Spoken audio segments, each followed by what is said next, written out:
Page 44, Camptown Races. Now we're talking about reading in thirds, an interval of a third. Remember, an interval is the distance between any two notes. And you figure it out simply by counting. It doesn't matter what the interval is. You can figure out any interval simply by counting. A note, start with a B. Any note will do, it doesn't matter. Just B. I want to go up a third. I count up. And the note I'm on is 1, always. We don't start with 0. It's 1. 1, 2, 3. That's a third. It's got one note in between. They're all thirds. In the music, a third, the two notes will be next to each other, but they'll both be on lines or they'll both be on spaces, so they're easy to tell when you get thirds. That's the lesson on thirds. It comes in handy later on when we start talking about chords and things, and if you want to learn to improvise, you need to understand this too. So just put it in the back of your head and keep it in mind for later use is all. For Camptown Races, this is in 4/4 time. You got treble and bass clef. And it starts on page 44 and then goes to page 45, okay. And you got both hands going on here. Let's talk about both hands. First thing we want to do is get the notes. So you're starting out here in the left hand with C here. And that puts your hand in this position. And then when the right hand comes in, it plays a D, thumb on D here. That puts it here. So your position is here. Now we get the notes, and make sure you know the names of these notes in the music. If you drill yourself, if you're still hesitating, you're not sure drill, just say the note and play it. C, C, A, C, D, C, A, G, all the way, just drill yourself over and over and over until they're automatic to you. Then we add the rhythm. Well, quarter notes and half notes and whole notes, you've had these before. So we're counting quarter notes in 4/4 time. So 1, 2, 3, 4. 1, 2, 3, 4. 1, 2, 3. Remember, a dotted half note gives 3 counts. It's the same as 3 quarter notes. And it's always the same as 3 quarter notes. It doesn't matter what the time signature is. It's just always so. And you go through and you get the counting. Then when you get that, you go back and we add the articulation. That's the slurring and the accents and stuff.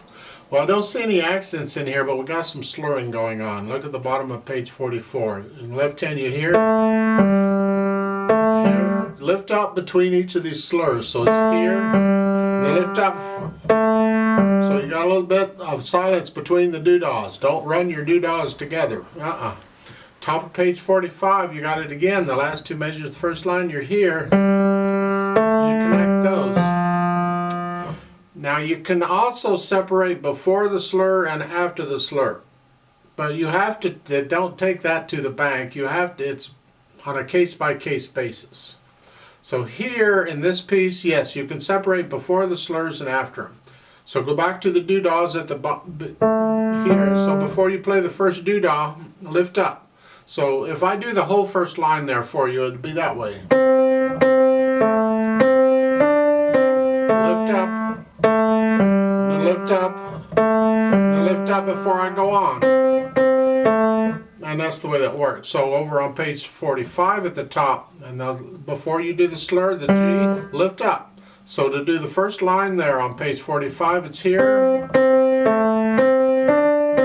Lift up. And then lift up before I go on. So I'm lifting up before and after the slurs and in between them. That's the way it works. Most of the time. Dynamic wise, louds and softs, we're starting out moderately loud at the beginning. See the MF? You'll have to decide what moderately loud is. I don't know, it's sort of loud. And it's all melody, so it's okay. And then over on page 45 on the second line, now it goes up a little bit to loud. And then in the last line, it goes back down to medium loud or moderately loud or sort of loud, whatever. Now, as far as the connecting the notes, see on the slurs, you're going to connect them, but you separate before and after the slurs. Where on all these other notes that are not marked with slurs, just connect them. That's fine. Look at the last line on page 45. There's no slurring in there at all. I don't know why they didn't bother to slur that. The last 2 measures aren't slurred. You'd connect them anyway, but you don't lift up before. So connect the whole last line together. So there's no lifting up in that one. Speed-wise, it says cheerfully, so be cheerful and go with that. I guess you'll hear it this at different speeds. How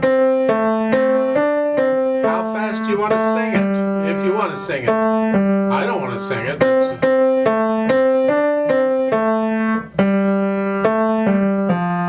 So however fast, that's how fast it goes eventually.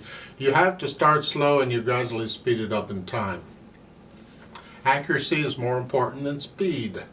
I would like to play this with you very slowly. Now this is after you've learned it. Practice it, get rid of any hesitations you got, and you really ought to be able to play this whole piece without looking at the keyboard. You can stay focused on the music. Force yourself not to look at the keyboard. You got to remember which fingers are on which keys. That's all part of piano playing. Get that all worked out and then come back and play it with me so we can check that you have the correct notes and the correct rhythms. And I'll give us 4 counts and we'll go nice and slow. Well, I think it's slow. 1, 2, ready, go.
4, off. There's a duet part for this. I'd like to play that, and you can play what we just played, but I'm going to speed this up a lot. So you make sure you can play this first. So I'm going to go about this speed.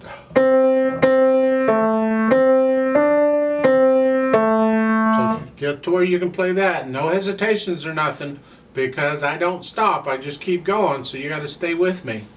Now, again, I need you to go up an octave on the keyboard. So just pretend middle C goes up here and play it all up here. Yeah. I'll give us 4 counts. Let's do it together. 1, 2, ready, go.